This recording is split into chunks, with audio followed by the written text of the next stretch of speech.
Students, in this video, I'm going to explain about the genetic code. What is the genetic code? Now, as we all know about the central dogma of molecular biology, information is passed from DNA to the RNA. Now, RNA we will say mRNA, that it is a messenger RNA which is going to carry the information.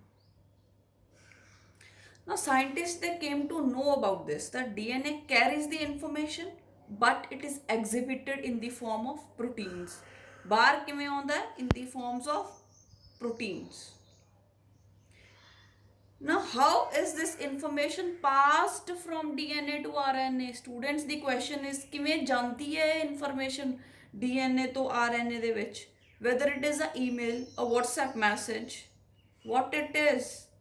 DNA ऐसी किस चीज़ ਦਾ ਬਣਿਆ ਹੈ ਜੋ information ਪਾਸ ਹੋ ਰਹੀ ਹੈ, ਤਾਂ ਪਤਾ ਚੱਲਿਆ ਕਿ DNA ਜਿਹੜਾ ਹੈ ਨਾਈਟ੍ਰੋਜਨਸ ਬੇਸਿਸ ਦਾ ਬਣਿਆ ਹੈ। 4 ਨਾਈਟ੍ਰੋਜਨਸ ਬੇਸਿਸ ਹੈ, ਐਡਨਿਨ, ਥਾਇਮਿਨ, ਗੁਆਨਿਨ, ਸਾਈਟੋਸਿਨ। ਤੇ ਇਹ ਬੇਸਿਸ ਹੈ ਇਹ ਜਿਹੜੀ ਇਨਫੋਰਮੇਸ਼ਨ ਹੈ ਉਹਨੂੰ ਪਾਸ ਕਰ ਰਹੇ ਹੈ। DNA ਤੋਂ ਕੰਪਲੀਮੈਂਟਰੀ ਬੇਸ ਪੇਅਰਿੰਗ ਹੋ ਕੇ RNA ਬਣ ਜਾਂਦਾ। RNA ਦੇ ਵਿੱਚ ਵੀ ਬੇਸ ਪੇਅਰਸ ਲੱਗਦੇ ਆ ਤੇ ਇਹ ਬੇਸ ਪੇਅਰਸ ਹੈ ਜਿਹੜੇ ਵਿਚ are responsible for carrying the information and they are passing the information. ਫਿਰ ਬੇਟੇ ਆਪਾਂ ਕਿਹਾ ਵੀ DNA ਤੋਂ RNA ਬਣ ਜਾਂਦਾ, ਵੀ ਕਾਲਡ ਇਟ ਐਸ ਟ੍ਰਾਂਸਕ੍ਰਿਪਸ਼ਨ। ਉਸ ਤੋਂ ਬਾਅਦ ਜਿਹੜੀ ਇਹ ਇਨਫੋਰਮੇਸ਼ਨ ਹੈ ਇਹ ਬਾਹਰ ਆਉਣੀ ਹੈ प्रोटीन्स ਦੇ रूप ਵਿੱਚ। It is going to exhibited in the form of proteins. ठीक है, the process of formation of proteins from the mRNA is called as translation, ਜਿਹੜੀ ਆਪਾਂ ਅਗਲੇ ਸੈਸ਼ਨ ਦੇ ਵਿੱਚ ਡਿਸਕਸ ਕਰਨੀ। ਫਿਰ ਬੇਟੇ ਆਪਾਂ ਨੂੰ ਪਤਾ ਹੈ ਕਿ ਜਿਹੜੇ ਪ੍ਰੋਟੀਨਸ ਹੈ ਉਹ ਅਮਾਈਨੋ ਐਸਿਡਸ ਤੋਂ ਬਣਦੇ ਹੈ। ਇੱਕ ਪ੍ਰੋਟੀਨ ਬਣਾਉਣ ਲਈ ਵੀ require minimum 20 amino acids। 20 amino acids ਜੇ ਜੁੜਨਗੇ to form a polypeptide chain, then only a single protein will be formed। ਫਿਰ ਬੇਟੇ ਸਾਇੰਟਿਸਟ ਨੇ ਦਿਮਾਗ ਲਾਉਣਾ ਸ਼ੁਰੂ ਕੀਤਾ ਕਿ ਇਹ ਬੇਸ ਹੈ ਜਿਹੜੇ ਉਹ ਕਿਸ ਤਰ੍ਹਾਂ ਲੱਗ ਕੇ ਕਿਵੇਂ ਜਿਹੜਾ ਹੈ ਅਮਾਈਨੋ ਐਸਿਡ ਬਣਾਉਂਦੇ ਹੈ। ਠੀਕ ਹੈ, ਕਿਉਂਕਿ ਜਿਹੜੇ 4 ਜਿਹੜੇ ਬੇਸ ਹੈ ਇਹਨਾਂ ਤੋਂ ਹੀ ਅੱਗੇ ਬਣਨੇ ਆ ਪ੍ਰੋਟੀਨਸ। ਠੀਕ ਹੈ, ਹੁਣ ਕਹਿੰਦੇ ਸਿਚੁਏਸ਼ਨ 1 ਦੇ ਵਿੱਚ ਕੁਝ ਸਾਇੰਟਿਸਟ ਕਹਿੰਦੇ ਕਿ ਇੱਕ ਨਾਈਟ੍ਰੋਜਨਸ ਬੇਸ ਇੱਕ ਅਮਾਈਨੋ ਐਸਿਡ ਬਣਾਉਂਦਾ।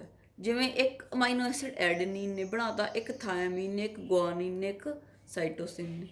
ਇੱਕ ਬਣਾਇਆ ਤਾਂ ਕਿੰਨੇ ਬਣੇ? 4 ਬਣੇ। ਆਪਾਂ ਨੂੰ 20 ਚਾਹੀਦੇ ਆ। We are still short of 16 amino acids. 16 amino acids ਆਪਾਂ ਨੂੰ ਹੋਰ ਚਾਹੀਦੇ ਆ। ਫਿਰ ਕਿਤੇ ਇੱਕ ਜਿਹੜਾ ਹੈ ਬਣਨਾ ਹੈ ਜਿਹੜਾ ਪ੍ਰੋਟੀਨ ਹੈ। ਠੀਕ ਹੈ, ਤਾਂ ਦਿਸ ਡਜ਼ ਨਾਟ ਵਰਕ। ਰੋਂਗ ਹੋ ਗਿਆ ਇਹ। ਫਿਰ ਹੋਰ ਕੋਈ ਸਾਇੰਟਿਸਟ ਸੀ ਜਿਹੜੇ ਉਹ ਕਹਿੰਦੇ 2 ਨਾਈਟ੍ਰੋਜਨਸ ਬੇਸ ਜੁੜ ਜਾਂਦੇ ਆ ਤੇ ਇੱਕ ਅਮਾਈਨੋ ਐਸਿਡ ਬਣ ਜਾਂਦਾ। ਜਿਵੇਂ 2 ਕੋਈ ਵੀ ATT AGC ਐਵੇਂ ਕਹਿੰਦੇ ਜੁੜ ਜਾਂਦੇ। ਹੁਣ ਆਪਣੇ ਕੋਲੇ ਅਮਾਈਨੋ ਐਸਿਡਸ ਕਿੰਨੇ ਆ? 4। ਠੀਕ ਹੈ, 2 ਜੁੜ ਗਏ ਤਾਂ ਕਿੰਨੇ ਆਪਣੇ ਕੋਲੇ ਕੰਬੀਨੇਸ਼ਨਸ ਬਣ ਗਏ? 16 ਅਮਾਈਨੋ ਐਸਿਡਸ ਬਣ ਜਾਣਗੇ ਜੇ 2 ਬੇਸਿਸ ਜੁੜਨ ਤੇ ਇੱਕ ਅਮਾਈਨੋ ਐਸਿਡ ਬਣਾਉਣ ਤਾਂ ਆਪਣੇ ਕੋਲੇ 16 ਜਿਹੜੇ ਹੈ ਅਮਾਈਨੋ ਐਸਿਡਸ ਬਣ ਜਾਣਗੇ। How many we need 20। Still -4, 4 ਫਿਰ ਘਟ ਗਏ ਤਾਂ ਇਹ ਐਸਾ ਵੀ ਕੰਮ ਨਹੀਂ ਚੱਲਿਆ, ਇਹ ਵੀ ਗਲਤ ਹੋ ਗਿਆ। ਠੀਕ ਹੈ, 16 ਹੀ ਬਣੇ, 20 ਚਾਹੀਦੇ ਹੈ। ਰਾਈਟ। ਫਿਰ ਬੇਟੇ 3rd ਸਿਚੁਏਸ਼ਨ ਹੈ ਜਿਹੜੀ ਉਹਦੇ 'ਚ ਕੀ ਕੀਤਾ ਸਾਇੰਟਿਸਟ ਸੀ ਜਾਰਜ ਗੈਮੋਵ। ਠੀਕ ਹੈ, ਉਹਨਾਂ ਨੇ ਕੀ ਕਿਹਾ ਕਿ ਉਹਨਾਂ ਨੇ ਕਰਿਆ ਕਿ ਜਿਹੜੇ 3 ਨਾਈਟ੍ਰੋਜਨਸ ਬੇਸਿਸ ਹੈ ਦੇ ਫਾਰਮ 1 ਅਮਾਈਨੋ ਐਸਿਡ। ਫਿਰ ਇਹ ਸਿਚੁਏਸ਼ਨ ਨੂੰ ਦੇਖਦੇ ਹਾਂ। ਕਿ ਆਪਣੇ ਕੋਲੇ 4 ਬੇਸਿਸ ਹੁੰਦੇ ਆ, ਉਹਨਾਂ ਚੋਂ 3 ਇਕੱਠੇ ਆ ਜਾਂਦੇ ਆ, 3 ਇਕੱਠੇ ATG ACG AGT, ਕੋਈ ਵੀ 3 ਇਕੱਠੇ ਆ ਜਾਂਦੇ ਆ, ਹੁੰਦੇ 4 ਹੈ, 3 ਇਕੱਠੇ ਹੋ ਜਾਂਦੇ ਆ। 3 ਜਦੋਂ ਇਕੱਠੇ ਹੋ ਜਾਂਦੇ ਤਾਂ ਇੱਕ ਅਮਾਈਨੋ ਐਸਿਡ ਬਣਾ ਲੈਂਦੇ ਆ। ਫਿਰ ਬੇਟੇ ਜਦੋਂ ਇਹ ਦੇਖਿਆ ਕਿ ਆਪਣੇ ਕੋਲੇ 4 ਬੇਸਿਸ ਹੈ, ਐਟ ਅ ਟਾਈਮ 3 ਇਕੱਠੇ ਹੋ ਰਹੇ ਹੈ, ਤਾਂ 4 × 4 × 4 ਕਿੰਨੇ ਹੋ ਗਏ? 64। 4 × 4 × 4 ਕਿੰਨੇ ਹੋ ਗਏ? 64। ਤਾਂ ਆਪਣੇ ਕੋਲੇ ਕਿੰਨੇ ਆ ਗਏ ਜਿਹੜੇ ਕੰਬੀਨੇਸ਼ਨ ਸੀਗੇ ਬਣ ਕੇ? 64।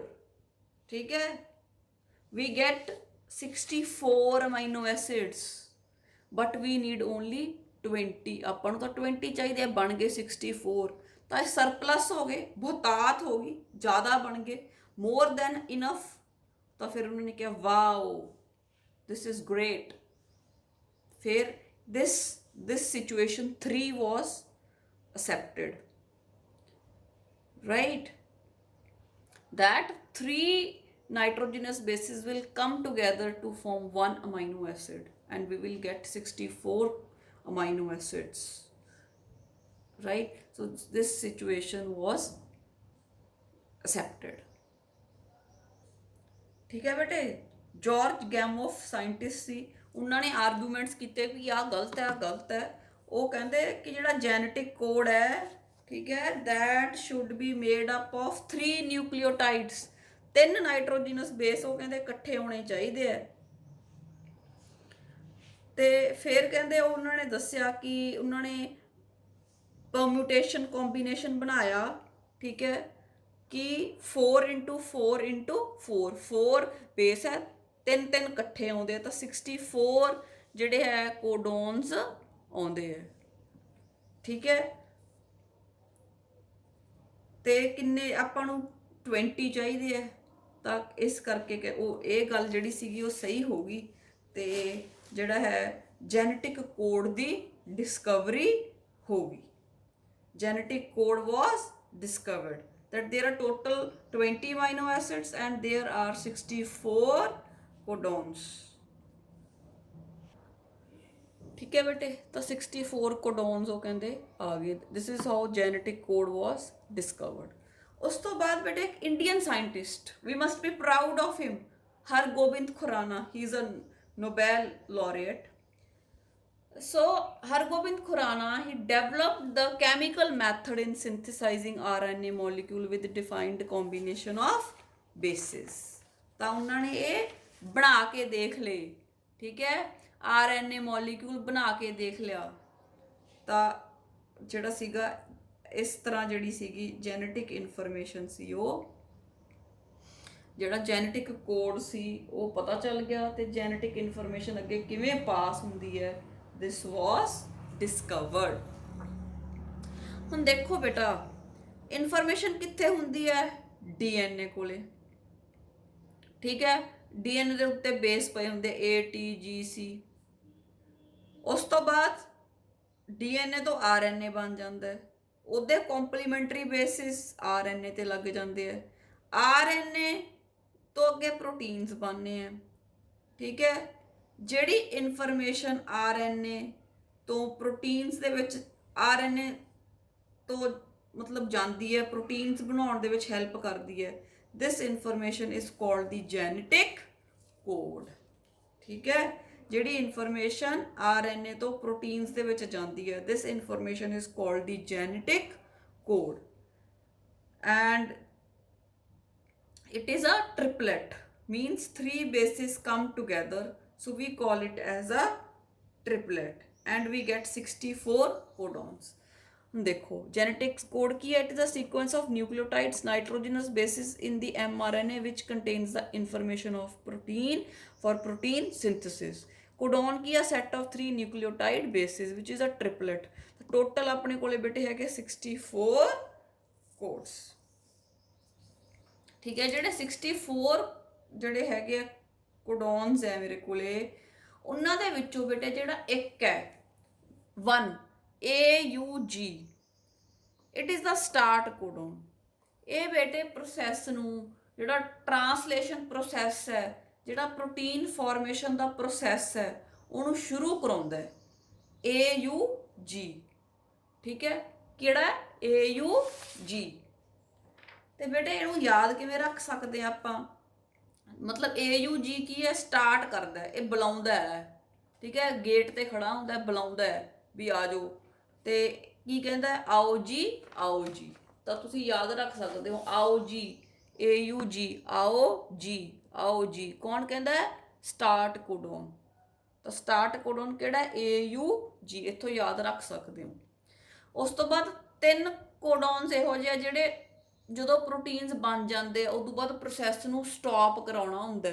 ਤਾਂ 3 ਪ੍ਰੋਟੀਨਸ ਜਿਹੜੇ 3 ਕੋਡੋਨਸ ਇਹੋ ਜਿਹੇ ਜਿਹੜੇ ਸਟਾਪ ਕਰਾਉਂਦੇ ਆ ਪ੍ਰੋਸੈਸ ਨੂੰ, they are UAA, UAG, UGA। ਇਹ ਤੁਸੀਂ ਹਮੇਸ਼ਾ ਯਾਦ ਰੱਖਣਾ ਹੈ ਕਿ ਫਸਟ ਜਿਹੜਾ ਬੇਸ ਹੁੰਦਾ ਉਹ ਹਮੇਸ਼ਾ U ਆਉਂਦਾ ਹੈ, ਜਿਹੜੇ ਸਟਾਪ ਕੋਡੋਨਸ ਹੁੰਦੇ ਆ, ਤੇ A ਤੇ G ਆਉਂਦੇ ਆ। ਠੀਕ ਹੈ, T ਨਹੀਂ ਆਉਂਦਾ, ਥਾਇਮਿਨ ਨਹੀਂ ਆਉਂਦਾ, ਸਾਈਟੋਸਿਨ ਨਹੀਂ ਆਉਂਦਾ ਕਦੇ ਵੀ ਜਿਹੜੇ ਕੋਡੋਨਸ ਹੈ। ਠੀਕ ਹੈ, AUG ਸਟਾਰਟ ਹੈ, ਉੱਥੋਂ ਤੋਂ ਤੁਹਾਨੂੰ ਯਾਦ ਹੀ ਰਹਿ ਜਾਊ ਆਓ ਜੀ, ਆਓ ਜੀ, ਵੀ ਸਟਾਰਟ ਕਰੀਏ। ਤੇ ਸਟਾਪ ਹੈ ਜਿਹੜਾ ਉਹ UAA, UAG ਤੇ UGA। ਜਿਹੜੇ ਸਟਾਪ ਕੋਡਨ ਹੈ ਬੇਟੇ ਇਹਨਾਂ ਨੂੰ ਟਰਮੀਨੇਸ਼ਨ ਕੋਡਨ ਵੀ ਕਹਿੰਦੇ ਆ, ਕਿਉਂਕਿ ਆਪਾਂ ਪ੍ਰੋਸੈਸ ਕਰਦੇ ਹਾਂ ਨਾ ਇਨੀਸ਼ੀਏਸ਼ਨ, ਇਲੋਂਗੇਸ਼ਨ ਤੇ ਟਰਮੀਨੇਸ਼ਨ। ਟਰਮੀਨੇਸ਼ਨ ਮਤਲਬ ਸਟਾਪ ਕਰਾ ਦੇਣਾ, ਤਾਂ ਇਹ ਟਰਾਂਸਲੇਸ਼ਨ ਦਾ ਜਿਹੜਾ ਪ੍ਰੋਸੈਸ ਹੈ ਉਹਨੂੰ ਸਟਾਪ ਕਰਾ ਦਿੰਦੇ ਆ। ਇਸ ਕਰਕੇ ਇਹਨਾਂ ਨੂੰ ਸਟਾਪ ਕੋਡਨਸ ਵੀ ਕਹਿੰਦੇ ਆ, ਟਰਮੀਨੇਸ਼ਨ ਕੋਡਨਸ ਵੀ ਕਹਿੰਦੇ ਆ, ਤੇ ਨੌਨਸੈਂਸ ਕੋਡਨਸ ਵੀ ਕਹਿੰਦੇ ਆ। ਹੁਣ ਬੇਟੇ ਮੇਰੇ ਕੋਲ 64 ਕੋਡ ਸੀਗੇ, ਉਹਨਾਂ ਦੇ ਵਿੱਚੋਂ 4 ਸੀਗੇ ਜਿਹੜੇ ਇੱਕ ਸਟਾਰਟ ਤੇ 3 ਸਟਾਪ। ਇਹਨਾਂ ਨੇ ਤਾਂ ਆਪਦਾ ਅੱਡ ਕੰਮ ਕਰ ਲਿਆ। ਤਾਂ ਮੇਰੇ ਕੋਲ ਕਿੰਨੇ ਬਚੇ? 64 ਮਾਈਨਸ 4, 60। ਸੋ 60 ਜਿਹੜੇ ਕੋਡੋਨਸ ਹੈ they are going to code for the amino acids. 60 ਜਿਹੜੇ ਹੈਗੇ ਬਚੇ ਹੈ ਉਹ ਅਮਾਈਨੋ ਐਸਿਡਸ ਬਣਾਉਣਗੇ। ਜਿਹੜੇ ਉਹ 4 ਸੀ ਉਹਨਾਂ ਦੇ ਵਿੱਚੋਂ ਇੱਕ ਤਾਂ ਸਟਾਰਟ ਦਾ ਕੰਮ ਕਰੂਗਾ, 3 ਸਟਾਪ ਦਾ ਕੰਮ ਕਰਨਗੇ, ਬਾਕੀ ਰੈਸਟ ਆਫ ਦਾ 60। ਠੀਕ ਹੈ, so can I say that rest of the amino acids have 60 options। ਠੀਕ ਹੈ, 60 options ਹੈ ਆਪਣੇ ਕੋਲੇ ਜਿੰਨਾ ਕਰਕੇ ਆਪਾਂ ਅਮਾਈਨੋ ਐਸਿਡਸ ਬਣਾ ਸਕਦੇ ਹਾਂ। ਸੋ ਬੇਟੇ ਇੱਕ ਮੈਂ ਚੈਕਰ ਬੋਰਡ ਬਣਾਇਆ। ਠੀਕ ਹੈ, checker board for genetic code. ਠੀਕ ਹੈ, this is called as a checker board for genetic code. ਇਹਦੇ ਵਿੱਚ I have 64 permutations and combinations। 64 ਬਣ ਗਏ ਜਿਹੜੇ permutations ਤੇ combinations ਹੈ। 64 ਦੇ ਵਿੱਚੋਂ I have already told you 4 ਤਾਂ ਅਲੱਗ ਹੋ ਗਏ, 1 start, 3 stop। so 60 of them are going to code for a amino acid। ਹੁਣ ਜੇ ਬੇਟੇ ਆਪਾਂ ਧਿਆਨ ਨਾਲ ਦੇਖੀਏ ਤਾਂ ਜਿਹੜਾ ਹੈ ਆਪਾਂ ਸਿਰਫ ਤੁਸੀਂ ਆਹ ਦੇਖੋ ਪ੍ਰੋਲੀਨ, ਆਪਾਂ ਇੱਕ ਐਗਜ਼ਾਮਪਲ ਲੈ ਲਈ, ਪ੍ਰੋਲੀਨ ਐਗਜ਼ਾਮਪਲ ਲੈ ਲਈ ਆਪਾਂ। ਇੱਕ ਅਮਾਈਨੋ ਐਸਿਡ ਹੈ ਜਿਹਦਾ ਨਾਮ ਹੈ ਪ੍ਰੋਲੀਨ। ਤਾਂ how many options to make proline can you see? ਕਿੰਨੀਆਂ ਆਪਸ਼ਨਸ ਦਿਸ ਰਹੀਆਂ ਤੁਹਾਨੂੰ ਕਿ ਪ੍ਰੋਲੀਨ ਬਣ ਜੇ? How many? 4। 4 ਆਪਸ਼ਨਸ ਦਿਸ ਰਹੀਆਂ ਨਾ, 1 2 3 4। 4 ਆਪਸ਼ਨਸ ਹੈ ਟੂ ਮੇਕ ਪ੍ਰੋਲੀਨ, ਰਾਈਟ। ਹੁਣ ਆਈ ਜੀ ਆਪਾਂ ਜਿਹੜਾ ਹੈ ਲਿਊਸਿਨ ਦੇਖ ਲਓ। ਠੀਕ ਹੈ, ਲਿਊਸਿਨ 'ਚ ਵੀ ਤੁਸੀਂ ਕੀ ਦੇਖ ਸਕਦੇ ਹੋ? You have 4 options, 1 2 3 4। ਠੀਕ ਹੈ, ਹੁਣ ਜਦੋਂ ਆਪਾਂ ਪ੍ਰੋਲੀਨ ਦੀ ਗੱਲ ਕਰ ਰਹੇ ਹਾਂ ਤਾਂ ਆਪਣੇ ਕੋਲੇ ਜਿਹੜੀਆਂ 4 ਆਪਸ਼ਨਸ ਹੈ ਉਹਨਾਂ 'ਚ ਆਪਾਂ ਕਹਿ ਸਕਦੇ ਹਾਂ ਵੀ 1 amino acid has more than 1 code. 4 options ਹੈ, 4 ਇੱਕ ਅਮਾਈਨੋ ਐਸਿਡ ਕੋਲੇ 4 ਆਪਸ਼ਨਸ ਹੈ। ਠੀਕ ਹੈ, ਕਿ ਇਹਨਾਂ 4ਾਂ ਚੋਂ ਕੋਈ ਵੀ ਜਿਹੜਾ ਟ੍ਰਿਪਲੇਟ ਹੈ ਉਹ ਅਮਾਈਨੋ ਐਸਿਡ ਬਣਾ ਸਕਦਾ ਹੈ। So can I say 1 amino acid has more than 1 code. ਠੀਕ ਹੈ, ਆ ਇੱਕ ਕੋਡ ਸੀ, ਆ 2 ਆ 3, ਇੱਕ 4 ਕੋਡ ਬਣ ਗਏ ਇੱਕ ਅਮਾਈਨੋ ਐਸਿਡ ਲਈ। ਫਿਰ ਆ ਲਿਊਸਿਨ ਸੀ, ਇਹਦੇ ਲਈ ਵੀ 4 ਕੋਡ ਹੈ, ਅਮਾਈਨੋ ਐਸਿਡ ਇੱਕ ਹੈ। ਸੋ 1 amino acid has more than 1 code. ਠੀਕ ਹੈ, CUC ਹੋਊਗਾ ਫਿਰ ਵੀ ਪ੍ਰੋਲੀਨ ਬਣ ਜੂ, CCC ਹੋਊਗਾ ਫਿਰ ਵੀ ਪ੍ਰੋਲੀਨ ਬਣ ਜੂਗਾ, CCA ਹੋਊਗਾ ਫਿਰ ਵੀ ਪ੍ਰੋਲੀਨ ਬਣ ਜੂਗਾ, CCG ਹੋਊਗਾ ਫਿਰ ਵੀ ਪ੍ਰੋਲੀਨ ਬਣ ਜੂਗਾ। ਸੋ 1 amino acid has more than 1 code and this is called the degeneracy of genetic code. Degeneracy of genetic code means a single amino acid is represented by many codons. ठीक है जी, ਅਮਾਈਨੋ ਐਸਿਡ ਇੱਕ, ਠੀਕ ਹੈ, ਤੇ ਚਾਰ ਜਿਹੜੇ ਟ੍ਰਿਪਲੇਟਸ ਹੈ, ਚਾਰ ਕੋਡੋਨਸ ਹੈ ਜਿਹੜੇ ਉਹ ਪ੍ਰੋਲੀਨ ਬਣਾ ਸਕਦੇ ਆ। ਤਾਂ ਜੇ ਆਪਾਂ ਪ੍ਰੋਲੀਨ ਬਣਾਉਣਾ ਹੈ, ਚਾਹੇ ਆਪਾਂ CCU ਲੈ ਲਈਏ, ਚਾਹੇ CCC, ਚਾਹੇ CCA, ਚਾਹੇ CCG। ਫਿਰ ਬੇਟੇ ਇੱਕ ਜਿਹੜੀ ਅਗਲੀ ਚੀਜ਼ ਹੈ, this is called the ਡੀਜਨਰੇਸੀ, that the genetic code is degenerate। ਹੁਣ ਬੇਟੇ ਜੇ ਆਪਾਂ ਇੱਕ ਇਹਦੀ ਜਿਹੜੀ ਹੋਰ ਥੋੜੀ ਜਿਹੀ ਆਪਾਂ ਡਿਟੇਲ ਦੇਖੀਏ, ਜੇ ਆਪਾਂ ਗੱਲ ਕਰ ਰਹੇ ਹਾਂ ਪ੍ਰੋਲੀਨ ਦੀ, ਤਾਂ ਤੁਸੀਂ ਦੇਖ ਸਕਦੇ ਹੋ ਕਿ ਜਿਹੜਾ ਹੈ CCCCCCCC ਜਿਹੜੇ ਪਹਿਲੇ ਦੋ ਬੇਸ ਹੈ, ਸਾਰਿਆਂ 'ਚ ਕੀ ਹੈ, ਚਾਰਾਂ ਦੇ ਚਾਰਾਂ 'ਚ ਕੀ ਹੈ, CCCCCCCC। ਠੀਕ ਹੈ, ਤਾਂ ਆ ਕੋਡ ਜਦੋਂ ਆਪਾਂ ਦੇਖਦੇ ਹਾਂ ਤਾਂ ਆਪਾਂ ਨੂੰ ਕੀ ਦੇਖਦੇ ਹਾਂ, first two bases are same, CC ਹੈ, CC ਹੈ, CC ਹੈ, CC ਹੈ। ਠੀਕ ਹੈ, there is a change only in the last ਇੱਥੇ U ਸੀ, ਇੱਥੇ C ਹੈ, ਇੱਥੇ A ਹੈ, ਇੱਥੇ G ਹੈ। So there is a change only in the last, so there is a little change, ਥੋੜੀ ਚੇਂਜ ਹੀ ਹੈ। ਠੀਕ ਹੈ, ਚਾਹੇ ਹੁਣ ਆਹ ਦੇਖ ਲਓ ਥਿਊਰੀਨੀਨ ਦਾ, ਇਹ ਵੀ ਇੱਕ ਦੂਸਰਾ ਅਮਾਈਨੋ ਐਸਿਡ ਹੈ, ਇਹਦੇ ਵਿੱਚ ਵੀ ਪਹਿਲੇ ਸਾਰੇ A ਹੈ, ਦੂਜੇ ਸਾਰੇ C ਹੈ, ਬਸ ਤੀਜੇ 'ਚ ਚੇਂਜ ਹੈ ਥੋੜੀ ਜੀ, ਇਹਦੇ 'ਚ U ਹੈ, C ਇਹਦੇ 'ਚ A, ਇਹਦੇ 'ਚ G, ਰਾਈਟ। ਜਿਵੇਂ ਕਿ ਇੱਕ ਐਗਜ਼ਾਮਪਲ ਦੇ ਕੇ ਮੈਂ ਤੁਹਾਨੂੰ ਐਕਸਪਲੇਨ ਕਰਦੀ ਹਾਂ। ਤੁਸੀਂ ਕਲਾਸਮੇਟ ਦੀ ਨੋਟਬੁੱਕ ਲੈਣ ਗਏ, ਠੀਕ ਹੈ, ਥੋੜੀ ਕੋਸਟਲੀ ਹੈ, ਠੀਕ ਹੈ, ਤੁਹਾਡੇ ਕੋਲੇ ਸੇ ਯੂ ਹੈਵ 50 ਰੁਪੀਸ, ਅਤੇ ਤੁਸੀਂ ਕਲਾਸਮੇਟ ਦੀ ਇੱਕ ਨੋਟਬੁੱਕ ਹੈ ਜਿਹੜੀ 50 ਰੁਪੀਸ ਦੀ ਆਉਂਦੀ, ਤੁਸੀਂ ਉਹ ਲੈਣ ਗਏ, ਤੁਹਾਡਾ ਬ੍ਰਦਰ ਵੀ ਨਾਲ ਸੀ, ਠੀਕ ਹੈ, ਉਹਨੇ ਵੀ ਸੇਮ ਹੀ ਡਿਮਾਂਡ ਕਰ ਲਈ, ਉਹ ਕਹਿੰਦਾ ਮੈਂ ਵੀ ਕਲਾਸਮੇਟ ਦੀ ਲੈਣੀ ਹੈ। ਠੀਕ ਹੈ, ਤਾਂ ਹੁਣ ਤੁਸੀਂ ਕੀ ਕਰੋਗੇ, ਉਹਨੇ ਵੀ ਲੈਣੀ ਹੈ, ਤੁਸੀਂ ਵੀ ਲੈਣੀ ਹੈ, ਤਾਂ you will buy a cheaper notebook. ਤੁਸੀਂ ਕਹਿ ਦੋਗੇ ਵੀ ਮੈਂ ਵੀ ਆਹ ਲੈ ਲੈਣਾ, ਤੂੰ ਵੀ ਆਹ ਲੈ ਲਾ, ਵੀ ਆਪਾਂ 20 ਰੁਪੀਸ ਵਾਲੀਆਂ ਲੈ ਲੈਂਦੇ ਹਾਂ ਦੋਨੋਂ। Will you adjust, yes or no? Yes, you will adjust। ਜਾਂ ਬੇਟੇ ਤੁਸੀਂ ਇੱਕ ਦੁਕਾਨ ਤੋਂ ਸਮਾਨ ਲੈਣ ਗਏ, ਤੁਸੀਂ ਹਮੇਸ਼ਾ ਉੱਥੋਂ ਹੀ ਲੈਂਦੇ ਹੋ, ਉੱਥੇ ਬਹੁਤ ਰਸ਼ ਸੀ, ਤੁਸੀਂ ਹੋਰ ਦੁਕਾਨ ਤੋਂ ਲੈ ਲਓਗੇ, ਯੂ ਵਿਲ ਐਡਜਸਟ। ਠੀਕ ਹੈ, ਤਾਂ ਬੇਟੇ ਇਸ ਚੀਜ਼ ਨੂੰ ਕਹਿੰਦੇ ਆ ਵੋਬਲ ਹਾਈਪੋਥੇਸਿਸ, ਵੋਬਲ ਹਾਈਪੋਥੇਸਿਸ, ਐਂਡ ਦਿਸ ਵਾਸ ਗਿਵਨ ਬਾय ਰਿਕ। ਠੀਕ ਹੈ, ਵੋਬਲ ਹਾਈਪੋਥੇਸਿਸ ਗਿਵਨ ਬਾय ਰਿਕ। ਤਾਂ ਇਹਨੂੰ ਮੈਂ ਹੁਣ ਐਕਸਪਲੇਨ ਕਰੂੰਗੀ। ਇੱਕ ਵਾਰੀ ਤੁਸੀਂ ਬਸ ਆਹ ਚੀਜ਼ ਦੇਖ ਲਓ ਕਿ there is a small change, ਜਿਹੜਾ ਥਰਡ ਜਿਹੜਾ ਬੇਸ ਸੀ ਉਹਦੇ 'ਚ ਡਿਫਰੈਂਸ ਹੈ, ਜਿਹੜੇ ਪਹਿਲੇ ਦੋ ਹੈ ਉਹ ਜਿਹੜੇ ਹੈਗੇ ਉਹ ਬਿਲਕੁਲ ਸੇਮ।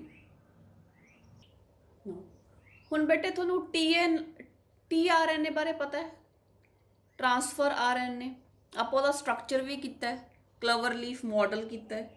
ਠੀਕ ਹੈ, ਕਿ ਆਪਾਂ ਉਹਦੇ 'ਚ ਕੀ ਕਰਦੇ ਹਾਂ ਕਿ ਚਾਰ ਸਾਈਟਸ ਹੁੰਦੀਆਂ, ਦੋ ਜਿਹੜੀਆਂ ਮੇਨ ਹੈ, ਇੱਕ ਤੇ ਅਮਾਈਨੋ ਐਸਿਡ ਬਾਈਂਡ ਹੁੰਦਾ ਤੇ ਦੂਸਰੀ ਤੇ ਲੱਗਿਆ ਹੁੰਦਾ ਐਂਟੀਕੋਡਨ। ਠੀਕ ਹੈ, ਤੇ mRNA ਆਉਂਦਾ, ਜਿਹੜੇ ਐਂਟੀਕੋਡਨਸ ਹੁੰਦੇ ਆ mRNA ਦੇ ਕੋਡਨਸ ਨਾਲ ਜੁੜ ਜਾਂਦੇ ਆ ਤੇ ਪ੍ਰੋਟੀਨਸ ਬਣ ਜਾਂਦੇ। ਹੁਣ ਕੀ ਹੋਇਆ, ਸਪੋਜ਼ ਇੱਕ tRNA ਆਇਆ, ਇਹਨੇ ਬੇਟੇ ਬਾਈਂਡ ਕਰਨਾ ਸੀ ATG ਨਾਲ। ਠੀਕ ਹੈ, ATG ਨਾਲ, ਪਰ ਪਿਆ ਸੀਗਾ ATC, G ਦੀ ਜਗ੍ਹਾ ਤੇ ਕੀ ਪਿਆ ਸੀ, C। ਤਾਂ ਫਿਰ ਬੇਟੇ ਜਿਹੜਾ ਇਹ tRNA ਆਪਦੇ ਆਪ ਨੂੰ ਐਡਜਸਟ ਕਰ ਲੂਗਾ ਤੇ ATG ਦੀ ਜਗ੍ਹਾ ਤੇ ਜਿਹੜਾ ATC ਪਿਆ ਉਹਦੇ ਨਾਲ ਵੀ ਲੱਗ ਜੂਗਾ। It will also bind, it is going to adjust, the tRNA will adjust because the first two bases are same, AT same ਹੀ ਹੈ। ਠੀਕ ਹੈ, ਐਡਜਸਟ ਕਰ ਲੂਗਾ। ਐਡਜਸਟ ਕਰਨ ਨਾਲ ਕੀ ਫਾਇਦਾ ਹੋਊਗਾ, you will not have to spend so much energy to make 64 types of tRNA। ਜੇ TRNA ਐਡਜਸਟ ਨਾ ਕਰਦਾ ਹੁੰਦਾ ਤਾਂ 64 ਕੰਬੀਨੇਸ਼ਨਸ ਹੈ ਆਪਣੇ ਕੋਲੇ, ਤਾਂ 64 TRNA ਬਣਾਉਣੇ ਪੈਂਦੇ। ਠੀਕ ਹੈ, 64 ਟਾਈਪਸ ਆਫ RNA ਬਣ ਜਾਂਦੇ। ਠੀਕ ਹੈ, ਤੇ 4 ਜਿਹੜੇ ਸੀਗੇ TRNA ਬਣਾਉਣੇ ਪੈਂਦੇ, ਇਹਦੇ ਲਈ ਅਲੱਗ, ਇਹਦੇ ਲਈ ਅਲੱਗ, ਇਹਦੇ ਲਈ ਅਲੱਗ, ਇਹਦੇ ਲਈ ਅਲੱਗ। 4 ਜਦੋਂ ਆਪਣੇ ਕੋਲ ਹੈਗੇ ਆ ਅਲੱਗ-ਅਲੱਗ ਜਿਹੜੀਆਂ ਆਪਸ਼ਨਸ, ਤਾਂ 4 TRNA ਬਣਾਉਣੇ ਪੈਣੇ ਸੀ। ਪਰ ਜਿਹੜਾ TRNA ਉਹ ਐਡਜਸਟ ਕਰ ਲੈਂਦਾ ਵੀ ਕੋਈ ਨਹੀਂ, ਜੇ ਇੱਕ ਹੀ ਬੇਸ ਦਾ ਫਰਕ ਹੈ ਤਾਂ ਮੈਂ ਐਡਜਸਟ ਕਰ ਲੈਂਦਾ। ਠੀਕ ਹੈ ਬੇਟੇ, ਆਪਣੇ ਕੋਲੇ 4 ਜਿਹੜੇ ਕੰਬੀਨੇਸ਼ਨ ਸੀਗੇ ਅਲੱਗ-ਅਲੱਗ, ਤੇ ਚਾਰਾਂ ਦਾ ਬਸ ਲਾਸਟ ਬੇਸ ਪੇਅਰ ਦਾ ਫਰਕ ਹੈ। ਹੁਣ ਜੇ ਤਾਂ ਵੀ ਜੇ ਐ ਹੁੰਦਾ ਵੀ TRNA ਐਡਜਸਟ ਨਾ ਕਰਦਾ ਹੁੰਦਾ ਤਾਂ 1 2 3 4 TRNA ਇਹਦੇ ਲਈ ਬਣਾਉਣੇ ਪੈਂਦੇ, 4 ਇਹਦੇ ਲਈ, 4 ਇਹਦੇ ਲਈ, 4 ਇਹਦੇ ਲਈ, 4 ਇਹਦੇ ਲਈ, 64 ਬਣਾਉਣੇ ਪੈਂਦੇ। ਠੀਕ ਹੈ, ਤੇ ਇੱਕ ਅਮਾਈਨੋ ਐਸਿਡ ਲਈ 4 TRNA ਬਣਾਉਣੇ ਪੈਂਦੇ। ਪਰ TRNA ਸਿਆਣਾ ਸੀ, ਬੋਡੀ ਦੀ એનર્ਜੀ ਸੇਵ ਕਰਨੀ ਹੈ, ਇਸ ਕਰਕੇ TRNA ਕਹਿੰਦਾ ਕਿ ਕੋਈ ਗੱਲ ਨਹੀਂ, ਜੇ ਇੱਕ ਬੇਸ ਪੇਅਰ ਥੋੜਾ ਜਿਹਾ ਫਰਕ ਹੈਗਾ, 2 ਸੇਮ ਹੈ, ਤਾਂ ਮੈਂ ਆਪਦਾ ਕੰਮ ਕਰ ਦੂੰਗਾ, ਮੈਂ ਉਹਦੇ ਨਾਲ ਅਟੈਚ ਹੋ ਜਾਊਂਗਾ। ਇਸ ਕਰਕੇ ਹੁਣ 4 ਦੀ ਬਜਾਏ ਇੱਕ TRNA ਹੀ ਕੰਮ ਸਾਰ ਦਿੰਦਾ। Energy is conserved. This is called as wobble's hypothesis. Wobble ਦਾ ਮਤਲਬ ਹੁੰਦਾ ਵੀ ਡਗਮਗਾਉਣਾ। ਠੀਕ ਹੈ, ਇੱਕ ਚੀਜ਼ ਇੱਕ ਥਾਂ ਤੋਂ ਬਦਲ ਕੇ ਦੂਜੇ ਤੇ ਹੋ ਜਾਣਾ। ਤਾਂ ਉਹ ਕਹਿੰਦਾ ਠੀਕ ਹੈ, ਕੋਈ ਗੱਲ ਨਹੀਂ, ਮੈਂ ਇੱਕ ਬੇਸ ਪੇਅਰ ਨੂੰ ਛੱਡ ਦੂੰਗਾ, ਤੇ ਜੇ ਦੂਜੇ 2 ਸੇਮ ਹੈ ਤਾਂ ਮੈਂ ਲੱਗ ਜੂੰਗਾ। ਸੋ ਦਿਸ ਇਜ਼ ਦ ਵੋਬਲ ਹਾਈਪੋਥੇਸਿਸ, ਕਿ ਇੱਕ TRNA ਜਿਹੜਾ ਹੈ ਉਹਦੇ ਨਾਲ ਹੀ ਜਿਹੜਾ ਸਰ ਜਾਂਦਾ, ਨਹੀਂ ਤਾਂ 4 ਬਣਾਉਣੇ ਪੈਣੇ ਸੀ। Right. Next we have the properties of genetic code. Genetic code ਦੀਆਂ ਬੇਟੇ ਕੁਝ ਪ੍ਰੋਪਰਟੀਜ਼ ਹੈ। ਸਭ ਤੋਂ ਪਹਿਲਾਂ ਇਟ ਇਜ਼ ਟ੍ਰਿਪਲੇਟ। ਆਪਾਂ ਨੂੰ ਪਤਾ ਹੈ 3 ਲੈਟਰ ਕੋਡ ਹੈ, ਤਾਂ 64 ਕੋਡੋਨਸ ਹੈ। 64 ਚੋਂ 1 start, 3 stop, 61 codes for amino acids. ਫਿਰ ਜਿਹੜਾ ਜੈਨੇਟਿਕ ਕੋਡ ਹੈ ਬੇਟੇ ਯੂਨੀਵਰਸਲ ਹੈ।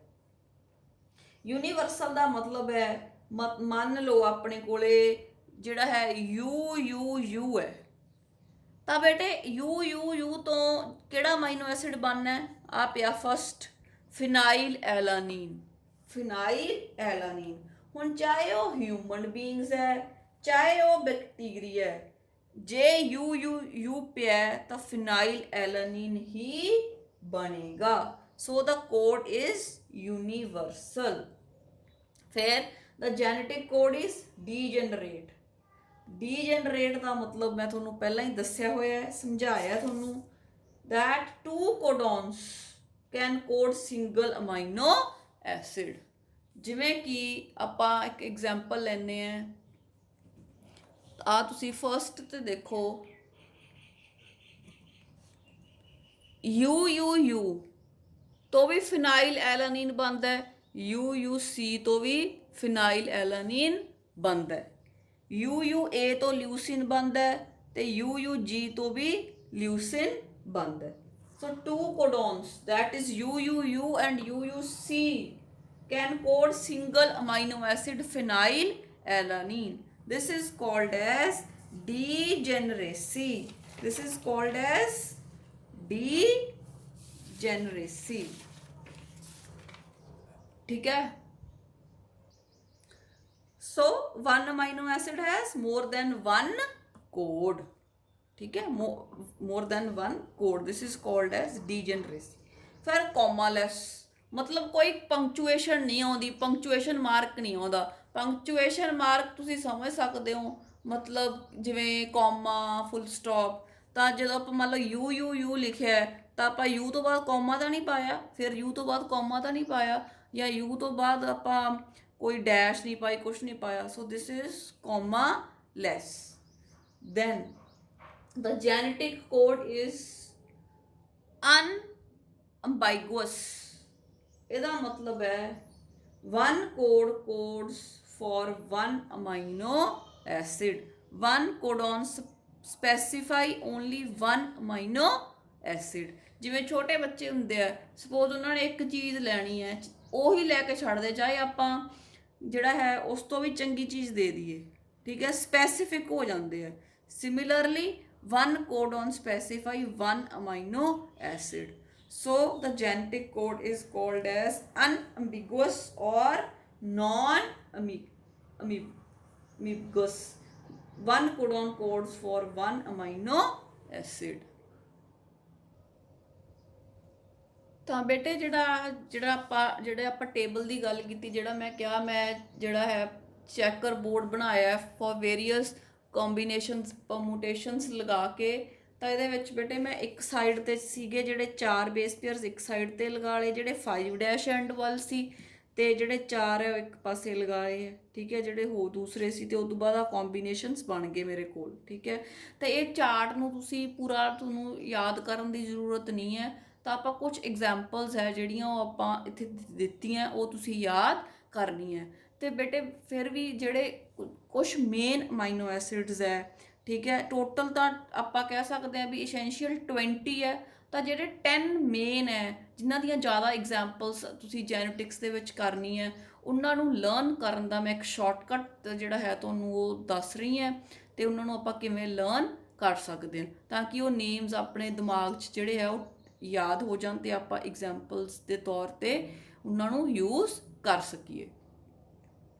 ਤਾਂ ਬੇਟੇ ਆਹ ਦੇਖੋ ਜਿਹੜੇ ਅਮਾਈਨੋ ਐਸਿਡਸ ਹੈ ਉਹ ਮੈਂ ਤੁਹਾਨੂੰ ਦਿਖਾ ਰਹੀ ਹਾਂ ਕਿ ਆਪਣੇ ਕੋਲੇ ਜਿਹੜੇ 10 ਐਸੈਂਸ਼ੀਅਲ ਅਮਾਈਨੋ ਐਸਿਡਸ ਹੈ, 20 ਹੈ, ਉਹ 10 ਦੇ ਨਾਮ ਹੈ ਜਿਹੜੇ ਉਹ ਤੁਸੀਂ ਥੋੜ੍ਹੇ ਦੇਖ ਕੇ ਯਾਦ ਕਰਨ ਦੀ ਕੋਸ਼ਿਸ਼ ਕਰਨੀ ਹੈ, ਤਾਂ ਕਿ ਆਪਾਂ ਨੂੰ ਜੈਨੇਟਿਕ ਕੋਡ ਹੈ ਜਿਹੜਾ ਉਹਦੇ ਵਿੱਚ ਜ਼ਿਆਦਾ ਪ੍ਰੋਬਲਮ ਨਾ ਆਵੇ।